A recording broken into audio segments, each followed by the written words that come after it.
Student, welcome to আটি 24/7 Bengali. আজকের ক্লাসটাতে আমরা ডিসকাস করব যে লাস্ট যে কটা এসবিআই ক্লার্কের এক্সাম হয়েছে, এসবিআই ক্লার্ক প্রিলিমস হয়েছে, সেখানে কোন টপিকের ওপর সবথেকে বেশি প্রশ্ন এসেছে। তো যেহেতু সামনেই তোমাদের এসবিআই ক্লার্কের এক্সাম, এসবিআই ক্লার্কের এক্সামটা ফেব্রুয়ারি মাসে, ফেব্রুয়ারির মিড তোমরা ধরে রাখতে পারো। তাহলে এখন তোমাদের কোন জিনিসের উপর একটু বেশি গুরুত্ব দিতে হবে, কোন পোর্শন থেকে সবথেকে বেশি প্রশ্ন এসছে, আজকে ক্লাসে আমরা সেটাকেই ডিসকাস করব। যারা যারা ক্লাসে আছো অবশ্যই ভাবে লিঙ্কটাকে একটু শেয়ার করে দাও তোমাদের যতগুলো পড়াশোনার গ্রুপ আছে সবকটা গ্রুপে। ফার্স্ট অফ অল, এসবিআই ক্লার্কের যদি আমরা প্যাটার্নটাকে বলি, তাহলে প্যাটার্নের ক্ষেত্রে আমাদের এই ধরনের প্রশ্ন এসে থাকে। প্রিলিমসে ইংলিশ, ম্যাথ আর রিজনিং থেকে 30-35 করে প্রশ্ন আসে, তার মার্কসও হচ্ছে এটা এবং তার টাইম ও ডিউরেশন হচ্ছে এটা। এসবিআই ক্লার্কের ক্ষেত্রে একটা প্রচন্ড বড় সুবিধা হচ্ছে এখানে সেকশনাল কাট অফ থাকে না, এখানে ওভারঅল কাট অফ থাকে। তো এটা একটা বিশাল প্লাস পয়েন্ট রয়েছে। এছাড়াও তুমি বাংলা ভাষাতে পরীক্ষা দিতে পারবে। এবার আমি যে পয়েন্টে নিয়ে তোমাদের কথা বলতে এসেছি সেটাকে আগে একটু ভালো করে দেখিয়ে দিই। যদি রিজনিং এর কথা বলি, আমি ফার্স্টে রিজনিং দিয়েই স্টার্ট করছি। যদি রিজনিং এর কথা বলি তাহলে 2018, 2019, 20, 21, 22, 23 এই যে 5 বছর পর পর পরীক্ষাটা হয়েছে, প্রত্যেক বছর পরীক্ষা হয়। সেখানে কোন কোন টপিক থেকে কিভাবে পরীক্ষা এসছে, ফার্স্টে দেখো ইনইকুয়ালিটি থেকে 2018 আর 23-এ আসেনি, বাকি কিন্তু 4টে বছরে 3 নম্বর করে এসছে। তো তুমি এখান থেকে 3 অ্যাভারেজ ধরতে পারো। তো আসবে কি আসবে না এটা যদি ডাউটফুল থাকে, ম্যাক্সিমাম ইয়ারে যেহেতু আমাদের এসছে আমি এটাকে ধরবই, কারণ ইনইকুয়ালিটি আসাটাই স্বাভাবিক। সিলক্সের থেকে শুধুমাত্র 2018-তে আসেনি, বাকি সমস্ত জায়গাতে সমস্ত ইয়ারে সিলক্স থেকে প্রশ্ন এসছে। এবং এটাকেও তুমি যদি বলো তাহলে তুমি দেখতে পাবে এখানেও কিন্তু অ্যাভারেজ যদি আমরা করি, অ্যাভারেজ করলে এখানে আমাদের এদিকে 3 যাচ্ছে, 5 যাচ্ছে, 2 যাচ্ছে, আমি 3ই ধরছি অ্যাভারেজে। এখানেও কিন্তু 3 মার্কস থেকে তোমাদের প্রশ্ন আসছে। অ্যালফানিউমেরিক নিউমেরিক সিরিজ প্রত্যেক বছর, অ্যালফানিউমেরিক সিরিজ হচ্ছে এমন একটা জিনিস যেখান থেকে তোমার খুব তাড়াতাড়ি তুমি নাম্বার পেতে পারো, স্কোরিং হবে, ভুলের চান্স নেই অলমোস্ট। সিলক্স ইনইকুয়ালিটিও তাই, এখানে প্রত্যেক বছর তোমার 5 নম্বর এসেছেই এসছে। তাহলে তুমি এই জায়গাটা থেকে এই 5 নম্বর একদম শিওর শর্ট আনসার করতেই পারছো, এটা ভুল হওয়ার জায়গা নেই। কোডিং ডিকোডিংটা একটুখানি ডাউটফুল। কোডিং ডিকোডিং যে বছর এসে যায় সে বছর 5 বছরের কোশ্চেন থাকে, 5টা কোশ্চেন থাকে। মানে ধরো কোনো একটা বছরে একটা ব্যাংকিং কোডিং ডিকোডিং দিয়ে দিল, সেখান থেকে 5 নম্বরে করে প্রশ্ন এসছে, কিন্তু সব বছর এসছে এরকম কম্পালসারি নয়। তো কোডিং ডিকোডিং আরেকটা পয়েন্ট রয়েছে। ব্লাড রিলেশন থেকে প্রথম এবং লাস্ট বছরে এসছে, মাঝে কিন্তু আসেনি। তো ব্লাড রিলেশন, কোডিং এই দুটোকে আমরা একটুখানি লাইট ওয়েটে রাখতে পারি, যা ট্রেন্ড দেখছি সেই ট্রেন্ড অনুযায়ী। ডিস্টেন্স ডিরেকশন প্রত্যেক বছর পরীক্ষায় প্রশ্ন এসেছে, লাস্ট ইয়ার ছাড়া ডিস্টেন্স ডিরেকশন থেকে প্রশ্ন এসেছে। তো এখান থেকেও তুমি অ্যাভারেজে 3 ধরে রাখো।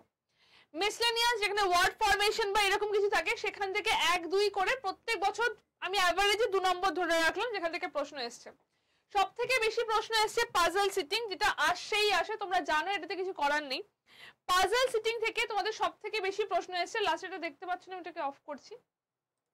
পাজল সিটিং থেকে সব থেকে বেশি প্রশ্ন এসছে 18, 17, 15, মানে মিনিমাম 3টে পাজল এবং ম্যাক্সিমাম 4টে পাজল তুমি পাবে। মিনিমাম 3টে, ম্যাক্সিমাম 4টে পাজল তুমি 18 নম্বরও পেতে পারো, তুমি এখানে 20 নম্বরও পেতে পারো। কোনো একটা পাজলে হয়তো 3টে প্রশ্ন দেওয়া হয়েছে, তো মিনিমাম 3টে বা ম্যাক্সিমাম 4টে পাজল তোমাকে করতেই হবে। তো একটা জিনিস দেখে রাখো, পাজল তো করতেই হচ্ছে, এটা তুমি স্কিপ করার কোনো জায়গা পাচ্ছ না। এছাড়া যে কটা জিনিসে তোমাকে সব থেকে বেশি ইম্পর্টেন্স দিতে হবে, বারবার করে বলি, গিয়ে একবার চেক করে নাও কোনগুলোকে তুমি তাড়াতাড়ি করতে পারো, কোন আনসারগুলো তোমার তাড়াতাড়ি হতে পারে। আলফানিউমেরিক সিরিজ, ইনইকুয়ালিটি, সিলক্স এই দুটো সব থেকে তাড়াতাড়ি, 3টে সব থেকে আগে করবে, তারপর ডিস্টেন্স ডিরেকশন, তারপর পাজলে হাত দাও। ডেটা সাফিসিয়েন্সি যদি দেখা যায় তাহলে প্রথম বছরই শুধুমাত্র এসছে, তারপরের বছরগুলো কিন্তু ডেটা সাফিসিয়েন্সি থেকে প্রশ্ন আসেনি, তারপরের বছরগুলোতে ডেটা সাফিসিয়েন্সি থেকে কিন্তু কোনো প্রশ্ন আসেনি। তো শুধুমাত্র তুমি একটা বছর রেখে বাকিগুলোকে কেটে দিতে পারি। তো এই হচ্ছে টোটাল আমার লাস্ট 6 বছরের রিজনিং এর কোশ্চেনের প্যাটার্ন, কি ধরনের কিভাবে কি প্রশ্ন এসেছে। পরেরটা যদি দেখি কোয়ান্টের কথা, অ্যারিথমেটিক থেকে প্রত্যেক বছর 10 নম্বর করে এসছে। তো তুমি 2024-এর যে পরীক্ষাটা হবে তুমি এখানে 10 নম্বর ধরে রাখতে পারো, আসবেই আসবে। ডিআই থেকে প্রত্যেক বছর 5 এসছে, তুমি এখানেও ধরে রাখতে পারো এখান থেকে 5 আসছেই আসছে, মানে কম্পালসারি যেগুলো আসবেই, তুমি সব থেকে বেশি স্কোর করার জায়গা। নাম্বার সিরিজ, এটা নাম্বার সিরিজও হতে পারে, এখানে রং নাম্বার আইডেন্টিফিকেশনও হতে পারে, বাট 5 নম্বর প্রত্যেক বছর এসছে, আসবেই আসবে। পার্থক্য হচ্ছে কোন জায়গাতে সিম্পলিফিকেশন 15 নম্বর দিয়ে দিয়েছে, কোন জায়গায় সিম্পলিফিকেশন 10 থেকে আমাকে কোয়াড্রেটিক ইকুয়েশন দিয়েছে। তো এই দুটোর মধ্যে 5 আর 10 এর শুধুমাত্র পার্থক্য, বাট এই পোরশন থেকেই তোমার প্রশ্ন এসছে এবং এখান থেকে আসবেই। তুমি যদি এই 35 নম্বর 20 মিনিটে যদি তুমি প্র্যাকটিস করো, তাহলে এখান থেকে কিন্তু তুমি মানে মোর দেন 30 আনসার করতে পারো। মোর দেন 30 আনসার করা কিন্তু এখানে খুব একটা ডিফিকাল্ট হবে না, কারণ যে সমস্ত জায়গা থেকে প্রশ্ন আসবে সমস্ত কটা জিনিস তোমাদের করানো ক্লাসের মধ্যে ডিটেলসে। তো এখান থেকে জিনিসটা রয়েছে। লাস্টে আসছি ইংলিশের কথায়। ইংলিশে প্রথম আসছে রিডিং কম্প্রিহেনশন। রিডিং কম্প্রিহেনশন থেকে অ্যাভারেজে 8-7 করে প্রশ্ন এসছে, 9-8-7 এরকম প্রশ্ন এসছে। এরা ডিটেকশন থেকে প্রত্যেক বছর এসছে। ক্লোজ টেস্ট 2 বছর এসছে, প্রত্যেক বছর নয়। তেমনি ফিলিং দ্য ব্ল্যাঙ্কস, যে বছর ক্লোজ টেস্ট এসছে সে বছর ফিলিং দ্য ব্ল্যাঙ্কস আসেনি, যে বছর ফিলিং দ্য ব্ল্যাঙ্কস এসছে সে বছর ক্লোজ টেস্ট আসেনি, এরকম অল্টারনেট করে এসছে। আচ্ছা, তো এই দেখো লাস্ট ইয়ার যদি এটা হয়ে থাকে তো তুমি পরেরটাতে ধরতে পারো যে তোমার ক্লোজ টেস্ট আসার চান্সটা বেশি। প্যারাজাম্বেল থেকে প্রত্যেক বছর আসবেই আসবে, তো এবছরও ধরে রাখো প্যারাজাম্বেল থেকে তোমার এই বছরও তুমি প্রশ্ন পাবেই। ওয়ার্ড মানে ভুল বানান রয়েছে, মিসস্পেলড ওয়ার্ড, সেখান থেকেও কিন্তু 6 বছরের মধ্যে 3 বছর প্রশ্ন এসেছে, বাট প্রশ্ন আসলে তার মার্কসটা কিন্তু হেভি, মানে 4 থেকে 5 নম্বরের প্রশ্ন এসছে। কারেক্ট ইউজেজ অফ ওয়ার্ড, এখান থেকেও 3 বছরের প্রশ্ন এসছে। ইডিয়মস থেকে 1 বছরই এসছে, বাকিগুলোতে আসেনি। কলাম ম্যাচ বা ফ্রেজ রিপ্লেসমেন্ট লাস্ট কয়েক বছরে আসেনি। তো তোমরা এখান থেকে দেখে বুঝতে পারছো যে কোনটাকে তোমরা একটু কম ইম্পর্টেন্স দিয়ে কোনটাকে সব থেকে বেশি ইম্পর্টেন্স দেওয়ার জায়গা। যদি আমাকে এখানে দেখাতে বলতো, আমার এখানে সব থেকে বেশি ইম্পর্টেন্স দেওয়ার জায়গা হচ্ছে comprehension, error detection, cloze test and parajumble. এই জায়গাগুলোর থেকে আমার সব থেকে বেশি ইম্পর্টেন্স দেওয়ার কথা, যেখান থেকে আমি সব থেকে বেশি স্কোর করতে পারবো। তো এটাই তোমাদেরকে বলার যে তোমাদের সামনে যে পরীক্ষাটা রয়েছে তোমরা দেখে নিলে যে কিরকম ধরনের প্রশ্ন হয়ে থাকে।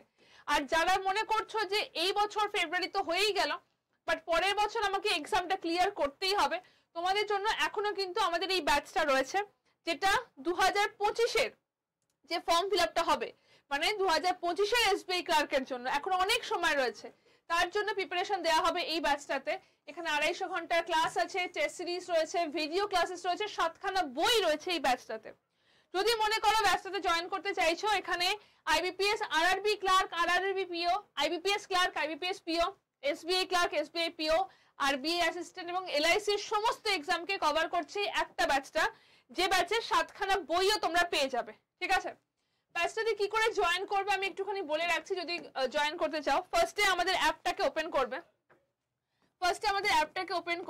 অ্যাপটাকে ওপেন করে যাবে স্টেট এক্সাম, গভর্নমেন্ট এক্সাম ফার্স্টে থাকবে, এখান থেকে আসবে গভর্নমেন্ট এক্সাম, সেখান থেকে যাবে স্টেট এক্সাম, স্টেট এক্সামের মধ্যে সেখান থেকে যাবে ওয়েস্ট বেঙ্গল। ওয়েস্ট বেঙ্গলে গেলে তোমরা বাংলা ভার্টিকালে এখানে কোশ্চেনগুলো পেয়ে যাবে। ওয়েস্ট বেঙ্গলের মধ্যে যদি এসে যাও, সেখান থেকে যাবে স্টোর বা দোকান, তারপরে সেখান থেকে যাবে লাইভ ক্লাস, সেখান থেকে যাবে লাইভ ক্লাসের মধ্যে তোমরা ব্যাংক ফাউন্ডেশন ব্যাচটা দেখতে পাবে, ব্যাংক ফাউন্ডেশন ব্যাচটাতে অলরেডি একটা কোড দেওয়া থাকে ME20 বা এরকম কিছু, সেটাকে রেখে ক্রস করবে, কারণ সেখানে কম ডিসকাউন্ট থাকে। ক্রস করার পর কুপন অ্যাভেলেবেল লেখাটা আসবে, আর সেখানে কোড দেবে Y268, কোডটা মাথায় রেখো, Y268 কোডটা দিতে হবে। দেওয়ার পর অ্যাপ্লাই করবে, তারপর ইউজ কয়েনে ক্লিক করবে, তাহলে দেখবে দামটা অনেকটা কমে গেছে। তারপর তোমরা বাই নাওতে যাবে, তারপরে গিয়ে তোমার নাম, অ্যাড্রেস, ফোন নাম্বার সমস্ত কিছু দিতে হবে, কারণ বাড়িতে তোমার বই যাবে। এটা দেওয়ার পর কন্টিনিউ করলে তোমার কাছে একটা মেসেজ আসবে যে ভুল অ্যাড্রেস দিলে বাড়িতে বই যাবে না, সেটাকে আই কনফার্ম করবে। তারপর তোমরা ইউপিআই অপশন পেয়ে যাবে পেমেন্টের জন্য। যদি খুব প্রবলেম হয় এত কিছু করতে, সিম্পল আমাকে একটা এই নাম্বারে হোয়াটসঅ্যাপ করে দিও, যদি প্রবলেম হয় আমাকে এই নাম্বারে হোয়াটসঅ্যাপ করে দিও 8013908272 নাম্বারে। আর কোডটা মাথায় রেখো Y268 হচ্ছে কোড। আড্ডাতে এই কোডটা ইউজ করলে তোমরা হাইয়েস্ট ডিসকাউন্ট পেয়ে যাবে এবং তোমাদের ব্যাংকিং এই ক্লাসটা সম্বন্ধে যা যা ডাউট থাকবে সেগুলোতে আমরা ডিসকাসও করে নিতে পারবো। হাইয়েস্ট ডিসকাউন্ট পেয়ে যাবে এই কোডটা ইউজ করলে, Y268 কোডটাকে মাথায় রেখো। যদি কোনো ডাউট থাকে এখানে আমাকে হোয়াটসঅ্যাপ করে নিতে পারো। তাহলে আজকে আমি এই পর্যন্তই রাখছি আজকে সেশনটা। তোমরা বুঝে গেলে যে কোন টপিকের ওপর বেশি ইম্পর্টেন্স দেওয়া উচিত। সামনে পরীক্ষা, এখন শুধুমাত্র টেস্ট আর টেস্ট। যত বেশি টেস্ট দেবে তত তোমাদের আরো ক্লিয়ার করার চান্সটা আরো বেশি হবে। Best of luck.